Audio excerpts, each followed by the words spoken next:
Welcome students. कल की lecture में मैंने आपको बतलाया था कि ये फोर्स ऑफ फ्रिक्शन होता क्या है। ठीक है, आज हम लोग जानेंगे कि फोर्स ऑफ फ्रिक्शन का कारण क्या है। तो कॉज ऑफ फ्रिक्शन ये मेरा टॉपिक है अभी का। ठीक है, पहले इसको डिस्कस कर लेते हैं, फिर आगे की कार्रवाई करेंगे। तो सपोज करो कि ये एक टेबल है, टेबल के सरफेस के ऊपर एक बुक रखा हुआ है। ठीक है, ये बुक की लोअर सरफेस है जिसको मैं अलग से करके दिखा रहा हूँ, अलग करके दिखा रहा हूँ टेबल से है। तो ये टेबल के कांटेक्ट में, तो जब मैं इधर से फोर्स लगाऊंगा और इस फोर्स के कारण ये इस बुक को मैं इस राइट हैंड साइड में स्लाइड करने की कोशिश करूंगा या बुक ऐसा करेगा, तो होगा क्या कि इस टेबल टॉप के द्वारा इस बुक की लोअर सरफेस पर एक force of friction opposite direction में एक्ट करेगा। ठीक है, ये है फोर्स ऑफ फ्रिक्शन।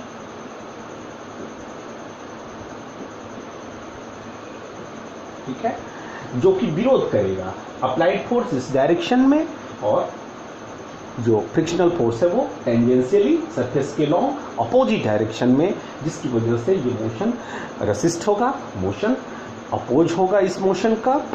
अब ये जानते हैं कि इस अपोजिशन का कारण क्या है। ठीक है, यहां पर तुम्हें ये दोनों सरफेसेस काफी स्मूथ लग रहे हैं। बुक का जो लोअर सरफेस है, टेबल टॉप का जो अपर सरफेस है, ये दोनों काफी स्मूथ लग रहे हैं। सिचुएशन ऐसी है कि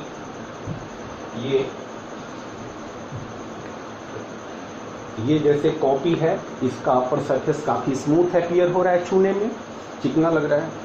इस बुक का भी ये सरफेस जो है इसके कांटेक्ट में क्या है, काफी स्मूथ है, क्लियर हो रहा है। ठीक है, तो देखने में तो ये सरफेसेस काफी स्मूथ लग रहे हैं, लेकिन माइक्रोस्कोपिक स्तर पे अगर बात करी जाए, एटॉमिक एंड मॉलिक्यूलर लेवल पर बात करें, मतलब माइक्रोस्कोपिक व्यू की बात करें, तो माइक्रोस्कोप की आंखों से इन सरफेसेस में भी काफी रुखरापन है। ये सरफेस भी जो है काफी रुखरा है, मतलब ये ऐसा है, इसको ऐसे समझ लो, ये टेबल टॉप की सरफेस ऐसे खुरदुरी नजर आएगी माइक्रोस्कोप से देखने पर। ये जो बुक है इसकी लोअर सरफेस जो यहाँ काफी स्मूथ नजर आ रही है, वो भी खुरदुरी नजर आएगी इस तरह से, कहीं गड्ढे होंगे, कहीं टीले नजर आएंगे। ठीक है, और यहाँ पर जब तुम देख रहे हो तो लग रहा है जैसे कि बुक की लोअर सरफेस का पूरा सरफेस जो है टेबल टॉप से टच में है, कांटेक्ट में है। ठीक है, लेकिन माइक्रोस्कोपिकली एटॉमिक या मॉलिक्यूलर लेवल पर अगर हम देखें तो तुम पा रहे हो कि सिर्फ कुछ पॉइंट्स हैं, जैसे एक पॉइंट यहाँ पर, एक पॉइंट यहाँ पर, ये कुछ ऐसे पॉइंट्स हैं जिन पॉइंट्स पर ये बुक की लोअर सरफेस जो है, मैं ये नहीं कर रहा हूँ कि ये 4 ही पॉइंट्स होंगे, ऐसे और भी बहुत सारे 4 पॉइंट और बहुत सारे पॉइंट्स हो सकते हैं, क्योंकि 3 डायमेंशनली तो मैं दिखा नहीं पा रहा हूँ। समझाने के लिए आपको कुछ पॉइंट्स में दिखा रहा हूँ, जैसे ये वाला पॉइंट, ये वाला पॉइंट, ये पॉइंट, ये सभी पॉइंट्स जो हैं, ये कुछ पॉइंट्स ऐसे हैं जहां पर बुक की लोअर सरफेस एटॉमिक या मॉलिक्यूलर लेवल पर क्या है, टेबल टॉप के एटम या मॉलिक्यूल के साथ संपर्क में है और डायरेक्ट कांटेक्ट में है। वरना ज्यादातर पोर्शन जो है बुक की लोअर सरफेस का वो कांटेक्ट में नहीं है, वो टच नहीं कर रहा है एटॉमिक या मॉलिक्यूलर लेवल पर टेबल टॉप को। जैसे देखो, ये बीच की जो ये पूरी स्पेसिंग है, खाली जगह, कहीं कोई कांटेक्ट नहीं है बुक का टेबल के साथ, यहां भी कोई कांटेक्ट नहीं है, यहां बीच में गैप दिख रहा है आपको। सिर्फ कुछ पॉइंट्स पर ये एटॉमिक या मॉलिक्यूलर लेवल पर बुक की सरफेस जो है टेबल टॉप की सरफेस के साथ कांटेक्ट में है। ठीक है, इन सभी पॉइंट्स को यदि एक जगह इकट्ठा कर दिया जाए तो इनकी टोटल एरिया वेरी स्मॉल आती है, नेग्लिजिबली स्मॉल आती है। तो प्रैक्टिकली ऐसा लगता है हमें कि ये बुक का जो है इतना सरफेस जो है कांटेक्ट में है इस कॉपी के, लेकिन ऐसी कोई बात नहीं है। एक्चुअल में ये कुछ ही पॉइंट्स पर ये कांटेक्ट में है माइक्रोस्कोपिक लेवल पर, या और उन सभी पॉइंट ऑफ कांटेक्ट्स को एक जगह इकट्ठा कर दें तो उसकी टोटल एरिया नेग्लिजिबली स्मॉल आती है। ठीक है, और इन पॉइंट्स ऑफ रियल कॉन्टैक्ट्स को, जहां पर एटॉमिक या मॉलिक्यूलर लेवल पर एक सरफेस दूसरे सरफेस के कांटेक्ट में है, इनको कोल्ड वेल्ड पॉइंट्स कहा जाता है। Such points are called cold weld points. ऐसा लग रहा है कि बिना गर्म किए वेल्डिंग हुई पड़ी है, ठीक है, वेल्डिंग करने के लिए वो हीटिंग करना पड़ता है ना, यहाँ कोल्ड स्टेज में बिना गर्म किए हुए वेल्डिंग जैसी स्थिति हुई पड़ी है। तो दरअसल होता क्या है कि इन कोल्ड वेल्ड पॉइंट्स पर चूंकि एक सरफेस के एटम्स या मॉलिक्यूल्स दूसरे सरफेस के एटम्स या मॉलिक्यूल्स के डायरेक्ट कांटेक्ट में है, तो वहां पर एक बॉन्ड जैसी स्थिति बन जाती है। एक लेयर के एटम्स या मॉलिक्यूल्स दूसरे लेयर के एटम्स या मॉलिक्यूल्स के जहां वो कांटेक्ट में है, वो एक दूसरे के इलेक्ट्रॉन्स और प्रोटॉन्स के द्वारा अट्रैक्ट होते हैं और एक तरह की इलेक्ट्रोस्टैटिक फोर्स ऑफ अट्रैक्शन के कारण एक बॉन्ड वाली सिचुएशन बन जाती है, एक बंधन वाली स्थिति बन जाती है इन सभी कोल्ड वेल्ड पॉइंट्स पर। ठीक है, और ये सरफेस जो है इन पॉइंट्स पर क्या है, इस टेबल टॉप के या कोई भी एक सरफेस दूसरे सरफेस के इन कोल्ड वेल्ड पॉइंट्स पर ही रियल में कांटेक्ट में है और वहां पर एक बॉन्ड जैसी सिचुएशन बनी है। और जब हम इसको स्लाइड करने की कोशिश करते हैं एक सरफेस को दूसरे सरफेस पर, तो ये जो बॉन्ड्स हैं ये उसका अपोज करते हैं। यहां पर तो ये एक तरह से वेल्डिंग जैसी हुई पड़ी है स्थिति, तो जब हम इधर से इसको पुश करेंगे, इसको स्लाइड करने की इधर कोशिश करेंगे, तो ये जो पॉइंट्स पर जो बॉन्ड जैसा इस सिचुएशन है, इंटरमॉलिकुलर इंटरलॉकिंग जो हुई पड़ी है, इंटर एटॉमिक इंटरलॉकिंग जो हुई पड़ी है, टू सरफेसेस के एटम्स और मॉलिक्यूल्स के बीच जो बॉन्डिंग हुई पड़ी है, वो बॉन्ड क्या करता है, इसके स्लाइडिंग का अपोज करता है और इसी कारण अपोजिट डायरेक्शन में एक फोर्स लगता है और इस फोर्स को हम फोर्स ऑफ फ्रिक्शन कहते हैं। ठीक है, तो कारण समझ गए होंगे, तो इसको एक्सप्लेन करके आप लोग लिख लेना। अब बात करते हैं हम टाइप्स ऑफ फ्रिक्शन की। तो 3 प्रकार के फोर्स ऑफ फ्रिक्शन होते हैं। पहला स्टैटिक फ्रिक्शन, दूसरा डायनेमिक फ्रिक्शन और तीसरा रोलिंग फ्रिक्शन। ठीक है, तो कॉज ऑफ फ्रिक्शन मैंने डिस्कस कर दिया। अब टाइप्स ऑफ फ्रिक्शन की हम बात कर लें। तो types of friction, types of friction, तो फर्स्ट इज स्टैटिक फ्रिक्शन, बाद में इसको एक्सप्लेन करेंगे, पहले टाइप्स लिख दे हम। दूसरा डायनेमिक और काइनेटिक और स्लाइडिंग फ्रिक्शन और स्लाइडिंग फ्रिक्शन और स्लाइडिंग फ्रिक्शन। ठीक है, और तीसरा है रोलिंग फ्रिक्शन, रोलिंग फ्रिक्शन। ठीक है, तो 1 बाय 1 तीनों को एक्सप्लेन करते हैं। सबसे पहले स्टैटिक फ्रिक्शन की बात करते हैं। तो सबसे पहले स्टैटिक फ्रिक्शन की बात, राइट। तो दो सरफेसेस के बीच स्टैटिक फ्रिक्शन का फोर्स तब लगता है जब एक सरफेस पर दूसरा सरफेस सिर्फ स्लाइड करने की कोशिश कर रहा है बट एक्चुअल में स्लाइड नहीं कर रहा है। ठीक है, मैंने कल भी बताया था कि फोर्स ऑफ फ्रिक्शन दो सरफेसेस के बीच तब भी एक्ट करता है जब स्लाइड होने की एक सरफेस की दूसरे पर टेंडेंसी भी हो तो भी फोर्स ऑफ फ्रिक्शन एक्ट करता है। ठीक, और स्लाइड करे तब तो फोर्स ऑफ फ्रिक्शन एक्ट करता ही करता है। लेकिन स्टैटिक फोर्स ऑफ फ्रिक्शन जो है ये तब एक्ट करता है टू सरफेसेस के बीच opposite to the tendency of motion of one surface, जब एक सरफेस पर हम कुछ फोर्स लगा करके उसको स्लाइड कराने की कोशिश करते हैं। जैसे मान लो इस सरफेस पर, इस कॉपी की अपर सरफेस पर, इस बुक की जो लोअर सरफेस है, ये अब मैंने यहां से फोर्स लगाना शुरू किया। सपोज करो कि 5 न्यूटन का जब मैं फोर्स लगाऊंगा तो ये एक्चुअल में स्लाइड करने लगेगा, राइट। क्या होगा यदि 1 न्यूटन का मैं फोर्स लगाऊं? ये तय है कि ये स्लाइड नहीं करेगा, ठीक है। लेकिन क्या फोर्स ऑफ फ्रिक्शन एक्ट करेगा? बिल्कुल करेगा, क्योंकि जब तक हमने फोर्स नहीं लगाया था तो इन दोनों सरफेसेस के बीच किसी प्रकार का फोर्स ऑफ फ्रिक्शन नहीं है। लेकिन एक बार जब हमने कुछ फोर्स लगा दिया, भले ही 1 न्यूटन का लगाया, जिसके कारण भले ही ये स्लाइड नहीं कर रहा है लेकिन ये चेष्टा कर रहा है, ये चाहता है, इसकी टेंडेंसी हो गई अब स्लाइड करने की, ठीक है। तो 1 न्यूटन के फोर्स पर भले ही ये स्लाइड न करे लेकिन स्लाइड होने की टेंडेंसी बन गई है। इसीलिए इन दोनों सरफेसेस के बीच इस सरफेस के द्वारा इस बुक की लोअर सरफेस पर अपोजिट डायरेक्शन में एक फोर्स ऑफ फ्रिक्शन लगाया जाएगा और वो फोर्स ऑफ फ्रिक्शन जो है सेल्फ एडजस्टेबल नेचर का होता है। वो अपनी वैल्यू को according to the applied force adjust कर लेता है। इक्वलाइज कर लेता है। जैसे हमने यहां पर 1 न्यूटन का फोर्स लगाया है, तो यहां जो इस सरफेस के द्वारा इस सरफेस पर अपोजिट डायरेक्शन में जो फोर्स ऑफ फ्रिक्शन लगाया जाएगा, इसकी वैल्यू भी 1 न्यूटन की हो जाती है। नतीजा, अब इस बुक पर 2 फोर्सेज लग रहे हैं। एक अप्लाइड फोर्स जो कि इसको दाहिनी ओर ले जाना चाहता है, नीचे लगने वाला फोर्स ऑफ फ्रिक्शन वो भी 1 न्यूटन का, सेल्फ एडजस्टिंग होने के कारण उसने अपनी वैल्यू को अप्लाइड फोर्स के इक्वल कर लिया है और वो अपोजिट डायरेक्शन में लग रहा है। टेंडेंसी ऑफ मोशन राइट को ले जाने की है इस बुक को, और फोर्स ऑफ फ्रिक्शन जो है लेफ्ट को ले जाना चाहता है। तो इस बुक पर 2 फोर्सेज लग रहे हैं, 1 न्यूटन का राइट, 1 न्यूटन का फोर्स ऑफ फ्रिक्शन लेफ्ट, और रिजल्टेंट फोर्स 0, जिसकी वजह से ये बुक रेस्ट में है। क्या होगा यदि हम फोर्स 1 न्यूटन से बढ़ाकर 2 न्यूटन कर दें अप्लाइड फोर्स, तो ये self adjusting force of friction, ये जो स्टैटिक नेचर वाला है, ये भी अपनी वैल्यू को 2 न्यूटन का कर लेता है, एडजस्ट कर लेता है अकॉर्डिंग टू अप्लाइड फोर्स। ठीक है, तो अब इस बुक पर 2 फोर्सेज लग रहे हैं। अप्लाइड फोर्स 2 न्यूटन का राइट हैंड साइड में ले जाना चाहता है और फोर्स ऑफ फ्रिक्शन इसको लेफ्ट हैंड साइड में स्लाइड कराना चाहता है, और उसने अपनी वैल्यू को अप्लाइड फोर्स के अकॉर्डिंग 2 न्यूटन की कर ली है। तो इस पर रिजल्टेंट फोर्स 0 हो गया, इसीलिए still it is at rest. ठीक है, और ये अपनी वैल्यू को फोर्स ऑफ फ्रिक्शन कब तक बढ़ाता रहेगा?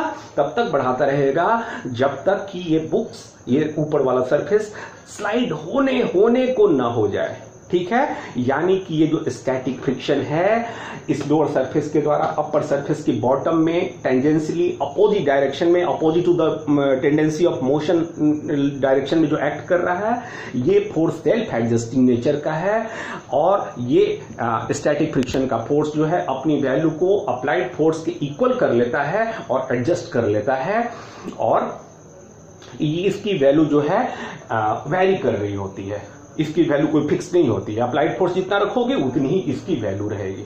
ठीक है, और एक बार जब बॉडी स्लाइड होने को हो जाती है, तब तक ये अपनी वैल्यू को एडजस्ट करता रहता है। यानी कि स्टैटिक फ्रिक्शन की एक मैक्सिमम लिमिटिंग वैल्यू होती है।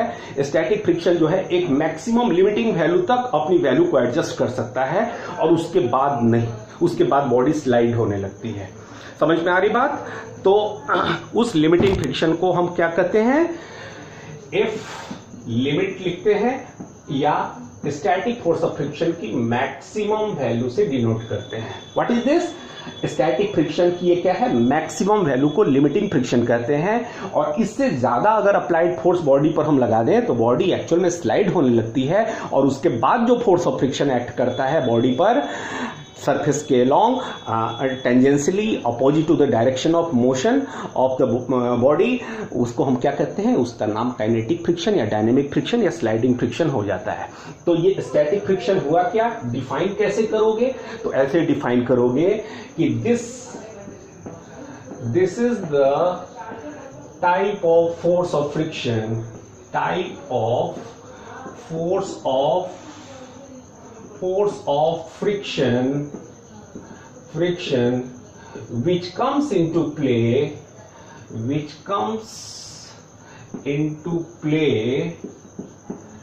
and acts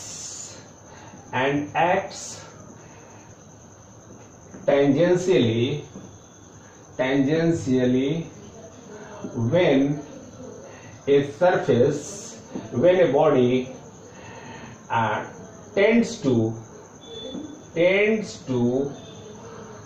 slide over another surface। ध्यान देना, एक वर्ड पर जोर दे रहा हूं मैं, and acts when the body tends to मतलब प्रवृत्त हो रहा है, चाहता है, स्लाइड करना चाहता है, एक्चुअल में स्लाइड नहीं हो रहा है। तो वैसी स्थिति में जो फोर्स ऑफ फ्रिक्शन एक्शन में आता है और इस टेंडेंसी ऑफ स्लाइडिंग का विरोध कर रहा होता है, उसको हम क्या कहते हैं? स्टैटिक फ्रिक्शन कहते हैं। और इसके बारे में सबसे इंपॉर्टेंट बात नोट कर लो, कि इंपॉर्टेंट नोट करके कि static friction is a self-adjusting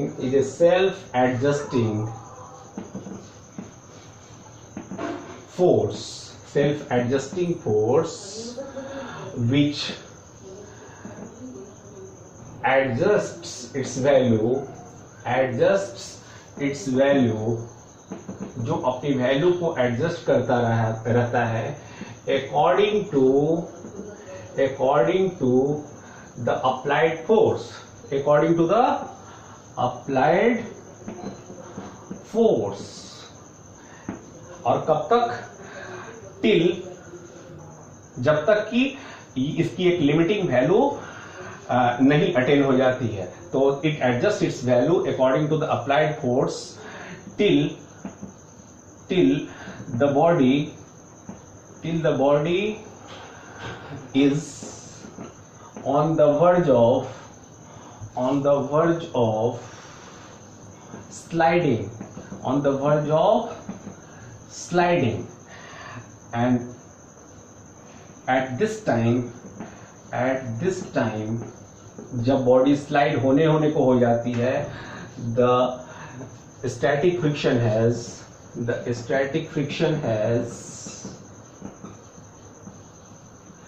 its maximum value,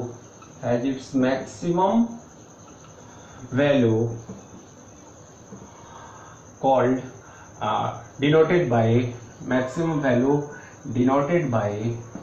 which is denoted by Fs and its maximum value.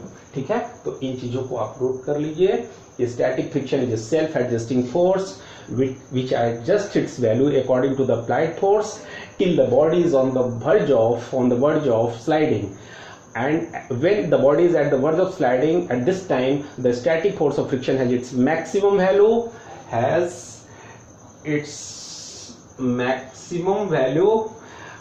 denoted by Fs max. समझ में आ रही बात? तो इन सभी चीजों को नोट कर लीजिए. और अब हम बात करेंगे कि स्टैटिक फ्रिक्शन जो है, इसके जो लॉज हैं इनकी बात करेंगे. तो लॉज ऑफ स्टैटिक फ्रिक्शन, तो लिखो और समझो कि लॉज ऑफ स्टैटिक फ्रिक्शन क्या है. Laws of static friction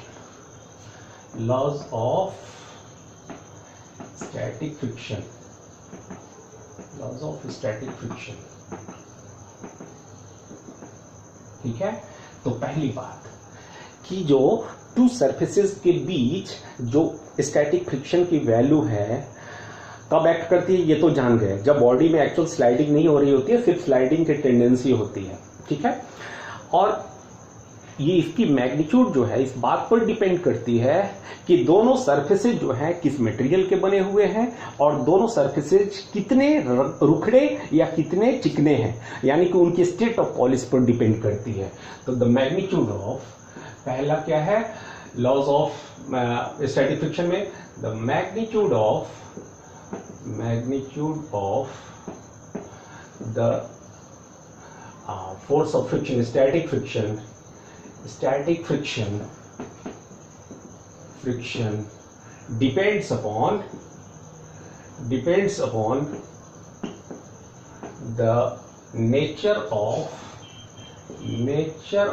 surfaces in contact,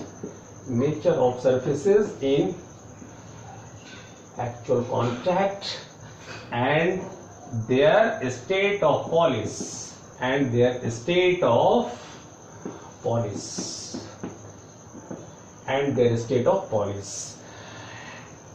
ठीक है. उनके स्टेट ऑफ पॉलिश पर डिपेंड करती है कि वो कितने चिकने हैं, कितने रुखड़े हैं. जितने स्मूथ होंगे उतनी कम फोर्स ऑफ फ्रिक्शन होगी, कॉमन सेंस की बात है. और जितने रुखड़े होंगे उतनी अधिक फोर्स ऑफ फ्रिक्शन होगी.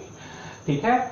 और दूसरी बात ये कि ये जो फोर्स ऑफ लिमिटिंग फ्रिक्शन है ये टेंजेंशियली एक्ट करता है. जो सरफेस स्लाइड करना चाहती है उस पर टेंजेंशियली अपोजिट डायरेक्शन एक्ट करता है. It acts tangentially to the surface in contact, in a direction opposite to the tendency of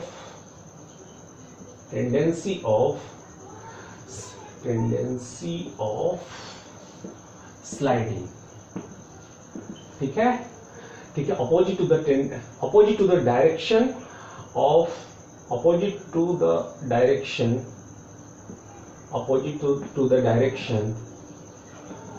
in which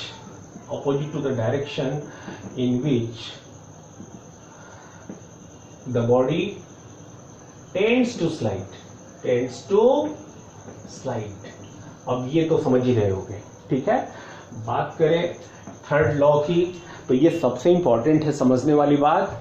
ये जो स्टैटिक फोर्स ऑफ फ्रिक्शन की वैल्यू है, ये इस बात पर डिपेंड नहीं करती कि दो सरफेसेस जो कांटेक्ट में हैं उनका कितना एरिया कांटेक्ट में है, ठीक है। तो दो सरफेसेस जो कांटेक्ट में हैं उनके बीच लगने वाला जो फोर्स ऑफ फ्रिक्शन है, स्टैटिक फोर्स ऑफ फ्रिक्शन, ये उनकी एक्चुअल कांटेक्ट एरिया की वैल्यू पर डिपेंड नहीं करता। This is independent of its value force of friction की is independent of the actual area of contact, ठीक है। कारण ये थोड़ा समझ लेना तुम, ऐसा क्या कहा जा रहा है। पहले कहा यह जा रहा है कि यदि मान लो ये कॉपी के ऊपर ये बुक रखा हुआ है, इसको हम स्लाइड कराने की कोशिश करते हैं, तो अभी इतना सरफेस एरिया इसका कांटेक्ट में है, ये पूरा सरफेस एरिया इसके संपर्क में है, ठीक है। तो मान लो कि फोर्स ऑफ फ्रिक्शन जो अपोज कर रहा है 10 न्यूटन का लग रहा है। इसको स्लाइड इसलिए नहीं करा रहा हूं क्योंकि स्टैटिक फ्रिक्शन की बात हो रही है, तो फोर्स लगा रहे हैं, स्लाइड होने की कोशिश कर रहे हैं, लेकिन अब स्लाइड होने को है, उस समय जो maximum force of friction limiting value के बराबर लग रहा होगा स्टैटिक नेचर वाला, उसकी वैल्यू सपोज करो कि 10 न्यूटन का फोर्स ऑफ फ्रिक्शन लग रहा है। तो जब ये सरफेस को डबल कर दें हम और अब स्लाइड करने की कोशिश करें, तो कॉमन सेंस ये कहता है कि एरिया चूंकि डबल हो गई है तो डबल फोर्स ऑफ फ्रिक्शन लगना चाहिए, लेकिन ऐसा नहीं है। ऐसा नहीं होता कि फोर्स ऑफ फ्रिक्शन जो है, चाहे वो स्टैटिक फ्रिक्शन की लिमिटिंग वैल्यू हो, चाहे आगे देखोगे डायनेमिक फ्रिक्शन में भी, वो सरफेस एरिया के कांटेक्ट पर उसकी एरिया की वैल्यू पर डिपेंड नहीं करता है, ठीक है। क्योंकि अभी जस्ट मैंने बताया कि एक्चुअल में ये सरफेस जो है, सरफेस के कांटेक्ट में माइक्रोस्कोपिक लेवल पर, मेरा मतलब एटॉमिक एंड मॉलिक्यूलर लेवल पर, एट फ्यू पॉइंट्स ही एक रियल कांटेक्ट में है। उन सभी पॉइंट्स को इकट्ठा कर दो, उनकी टोटल एरिया जोड़े तो नेग्लिजिबली स्मॉल आती है, इसीलिए सरफेस एरिया पर ये डिपेंड नहीं करता है, ठीक है। तो कारण समझ गए होंगे। और last but not the list, that is very important, चौथा लॉ ये है कि ये जो स्टैटिक फ्रिक्शन की जो लिमिटिंग वैल्यू है, ये नॉर्मल रिएक्शन पर डिपेंड करती है, उसके डायरेक्टली प्रोपोर्शनल होती है। तो फोर्थ क्या है कि the limiting value of static friction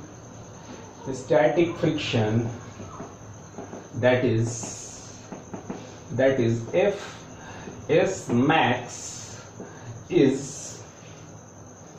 directly proportional to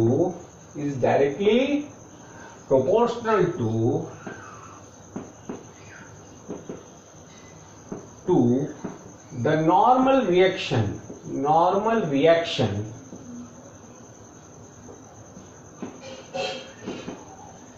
acting on the body।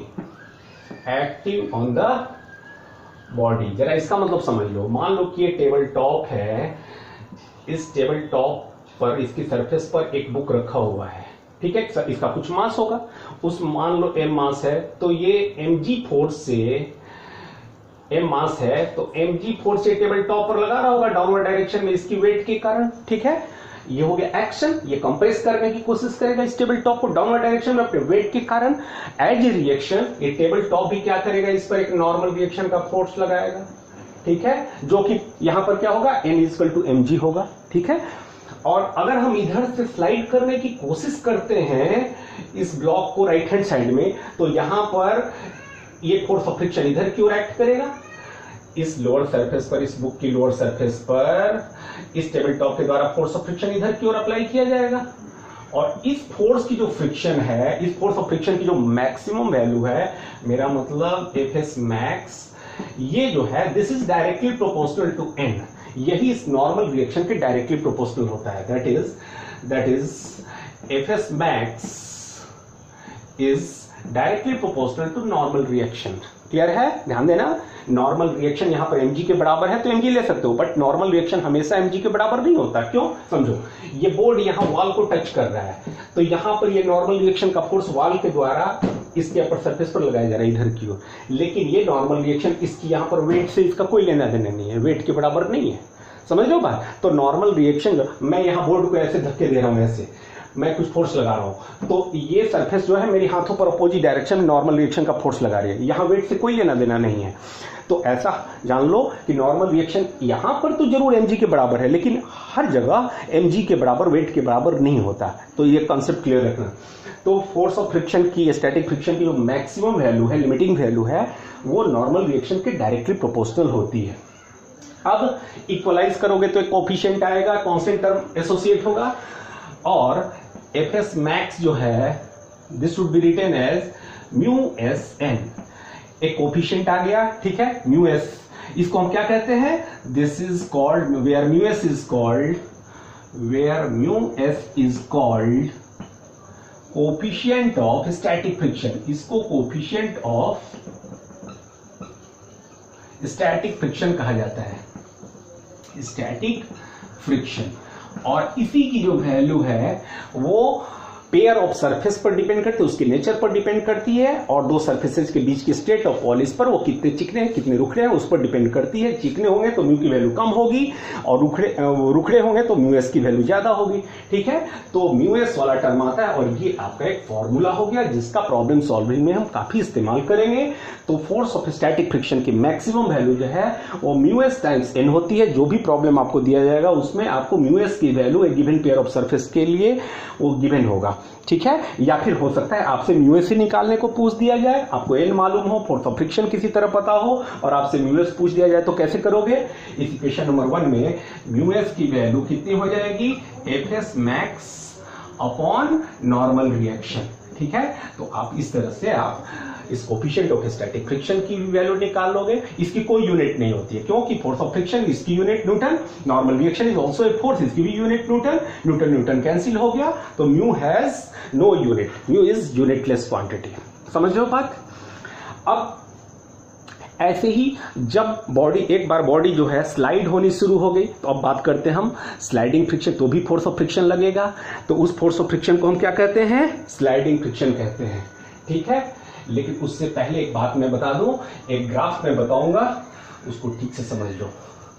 मैंने बताया कि स्टैटिक फ्रिक्शन जो है वो एक self adjusting force of friction है, और अपनी वैल्यू को एडजस्ट करते रहता है according to the applied force. तो यदि अप्लाइड फोर्स और फोर्स ऑफ फ्रिक्शन के बीच ग्राफ प्लॉट करें हम, तो ग्राफ बिटवीन, ये ग्राफ बड़ा इंपॉर्टेंट है, graph between applied force and force of friction, दोनों के बीच यदि ग्राफ प्लॉट किया जाए तो कैसा ग्राफ होगा? तो ध्यान देना, यदि इधर मैं शो करूं आपको, इधर अप्लाइड फोर्स यदि शो करूं, मैं अप्लाइड फोर्स को इधर शो करूं, और इधर फोर्स ऑफ फ्रिक्शन की बात करी जाए, फोर्स ऑफ फ्रिक्शन इधर ले अलोंग वाई एक्सिस, तो दोनों के बीच का ग्राफ इस तरह का आता है ग्राफ, ठीक है। अब जरा इस ग्राफ को देखो, अप्लाइड फोर्स जैसे जैसे बढ़ाते जाएंगे, स्टैटिक फ्रिक्शन, यहां से यहां तक स्टैटिक फ्रिक्शन एक्ट कर रहा है। ये क्या है? स्टैटिक फ्रिक्शन की लिमिटिंग वैल्यू है, this is the limiting value of F S, maximum value ये है, ठीक है। तो अप्लाइड फोर्स हम बढ़ाते गए, मेरा मतलब कि इस सरफेस पर हम फोर्स बढ़ाते जा रहे हैं, बढ़ाते गए, अभी स्लाइडिंग नहीं शुरू हुई है, यहां इतना फोर्स लगाने पर तब जाकर के स्लाइडिंग शुरू होगी। तो यहां तक की फोर्स के लिए स्लाइडिंग शुरू नहीं हुई है, तो स्टैटिक फ्रिक्शन जो लग रहा है, यहां से यहां तक स्टैटिक फ्रिक्शन का केस होगा। तो स्टैटिक फ्रिक्शन देखो कैसे अपनी वैल्यू को according to applied force adjust करते जाता है, बढ़ाते जाता है, ठीक है। और कब तक बढ़ाता है? जब अप्लाइड फोर्स इस लिमिटिंग फोर्स ऑफ फ्रिक्शन के बराबर हो जाता है तब तक बढ़ाता है। और उसके बाद क्या होगी, अब जब इससे ज्यादा फोर्स लगाओगे तो बॉडी एक्चुअल में स्लाइड होने शुरू हो जाएगी, और एक बार बॉडी स्लाइड होने शुरू हो गई ना, उसके बाद जो फोर्स ऑफ फ्रिक्शन एक्ट करता है उसको डायनेमिक फ्रिक्शन या काइनेटिक फ्रिक्शन कहते हैं। और इस काइनेटिक फ्रिक्शन की, ये है काइनेटिक फ्रिक्शन की वैल्यू, और एक बार जब बॉडी स्लाइड होनी शुरू हो जाती है तो उसके बाद जो फोर्स ऑफ फ्रिक्शन एक्ट करता है उसको हम काइनेटिक फ्रिक्शन कहते हैं, राइट। और इस काइनेटिक फ्रिक्शन की वैल्यू स्टैटिक फ्रिक्शन की लिमिटिंग वैल्यू से थोड़ी सी कम हो जाती है, ठीक है। इनर्शिया फ्रेश टूट गया, ब्रेक हो गया वो इनर्शिया, उसके बाद एक बार बॉडी स्लाइड करने लगी तो फोर्स ऑफ फ्रिक्शन क्या हो जाएगा, कम हो जाता है। और जब तक बॉडी स्लाइड होती रहेगी तब तक इसकी वैल्यू और काइनेटिक फ्रिक्शन की वैल्यू कांस्टेंट रहती है, ठीक है। तो ध्यान से मैं फिर से रिपीट कर दूं, ये स्टैटिक फ्रिक्शन का केस हो गया। स्टैटिक फ्रिक्शन यहां तक रहा, ये इतने अप्लाइड फोर्स के लिए एक सरफेस स्लाइड नहीं कर रही है दूसरे पर, और इतना फोर्स यहां तक स्टैटिक फ्रिक्शन रहा, ये उसकी लिमिटिंग मैक्सिमम वैल्यू है। एक बार बॉडी स्लाइड होने शुरू हो गई, इतने फोर्स के बाद बॉडी स्लाइड होने शुरू हो गई, उसके बाद काइनेटिक फ्रिक्शन एक्ट करता है, और उस काइनेटिक फ्रिक्शन की वैल्यू लिमिटिंग फ्रिक्शन से थोड़ी सी कम हो जाती है, और जब तक बॉडी स्लाइड कर रही होती है तब तक इसकी वैल्यू जो है कॉन्स्टेंसी मेंटेन किए रहता है। क्लियर है।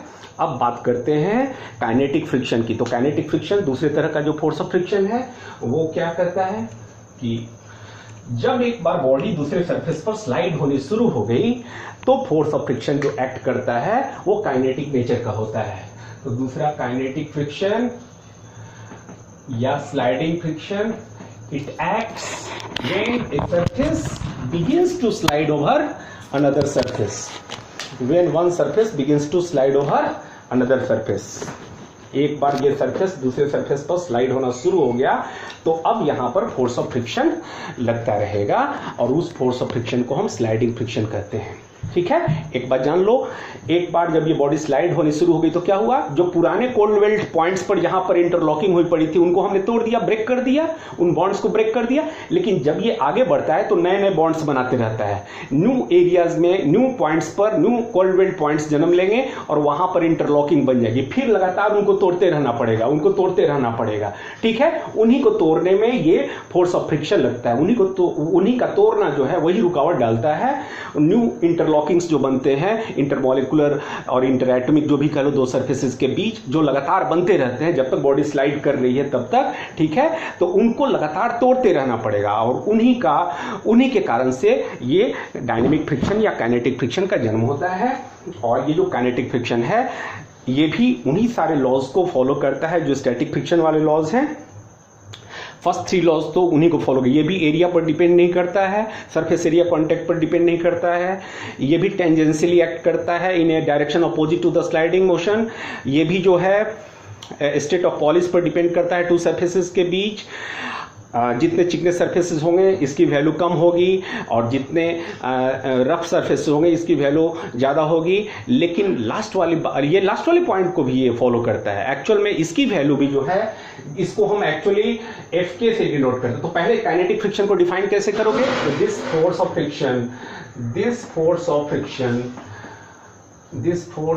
Friction acts between two surfaces in contact when they slide over each other, when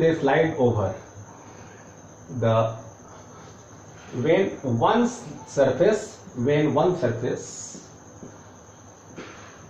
slides over the another one, when one surface slides over the another one, ठीक है, and opposes the sliding motion। कारण इसका भी समझ गए, जब ये आगे बढ़ेगा तो न्यू कोल्डवेल्ट पॉइंट्स बनेंगे, न्यू इंटरमॉलिकुलर इंटरएटॉमिक लॉकिंग पॉइंट्स बनेंगे, फिर से उनको तोड़ना पड़ेगा, फिर न्यू इंटरलॉकिंग पॉइंट्स बनेंगे और ये तोड़ने का सिलसिला बार बार चलता रहेगा। न्यू बॉन्ड्स लगातार बनते रहेंगे जैसे जैसे बॉडी एक सरफेस से दूसरे एक सरफेस की बॉडी दूसरे सरफेस पर स्लाइड होती रहेगी और लगातार आपको उन बॉन्ड्स को तोड़ते रहना पड़ेगा और नए बॉन्ड्स जो हैं जन्म लेते रहेंगे कोल्डवेल्ट पॉइंट्स के रूप में और वहां पर, ठीक है। इसलिए इस फोर्स ऑफ फ्रिक्शन का यही कारण है, ठीक है। अब रही बात कि ये फोर्स ऑफ फ्रिक्शन किस बात पर डिपेंड करता है, तो ये जो काइनेटिक फ्रिक्शन है जिसको हम Fk से डिनोट करते हैं, K मतलब kinetic, it also depends on normal reaction, this is also directly proportional to normal reaction, वही नॉर्मल रिएक्शन जिसकी चर्चा भी हमने की है। तो यहां भी इक्वलाइज करोगे तो Fk will be equal to, यहां पर कोफिशिएंट ऑफ फ्रिक्शन का नाम बदल जाता है, कोफिशिएंट ऑफ काइनेटिक फ्रिक्शन कहलाता है, ये μkn कहलाता है। समझ लो बात, इस म्यू के को हम क्या कहते हैं, कोफिशिएंट ऑफ काइनेटिक फ्रिक्शन कहते हैं। वेयर म्यू के is called coefficient of kinetic friction. Clear है। अब जैसा मैंने बताया कि काइनेटिक फ्रिक्शन की वैल्यू स्टैटिक की लिमिटिंग वैल्यू से कम होती है थोड़ी सी, as if kinetic is less than Fs maximum, इससे कम होती है। तो इसका अर्थ यह हुआ कि μkn is less than μsn, μkn जो है μsn से, क्योंकि इसकी वैल्यू अभी हमने बताया μkn होती है और Fs max की जो वैल्यू है वो μsn होती है, तो n से n कट गया और ये μk, this implies μk is less than μs, यानी कि एक गिवन पेयर ऑफ सरफेस के लिए जो कोफिशिएंट ऑफ काइनेटिक फ्रिक्शन है उसकी value coefficient of static friction से स्लाइटली लेस होती है, ठीक है। तो उम्मीद है इन सारी बातों को आपने समझा होगा। ठीक से लेक्चर वॉच कीजिएगा 2 बार 3 बार और इस पर बेस्ट हम लोग कल न्यूमेरिकल करेंगे और आगे कार्रवाई कल करेंगे। Thank you.